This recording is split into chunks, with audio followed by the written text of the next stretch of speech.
आज आपण आलो आहे मुंबई येथील जोगेश्वरी बुद्ध लेणी पाहण्यासाठी।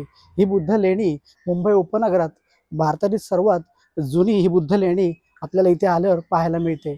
इसवी सन 520 ते 550 या कालामध्ये ही बुद्ध लेणी निर्माण केलेली आहे। ही बुद्ध लेणी सर्वात प्राचीन लेणी आहे। देवीची मूर्ती देखील ठेवण्यात आलेली आहे। इथे जे आतमध्ये जे पुजारी आहेत, जे भटजी आहेत, ते आतमध्ये येऊन इथे पूजा वगैरे करतात, भवन करतात, हे आपल्याला इथे आल्यानंतर पाहायला मिळतं। पण इथे आपण एकदा भेट दिल्यानंतर आपण प्रत्यक्ष पाहू शकता की जे इथे शिल्प आहे, की ज्या मूर्त्या आहेत त्या पूर्ण उद्ध्वस्त केलेल्या आहेत।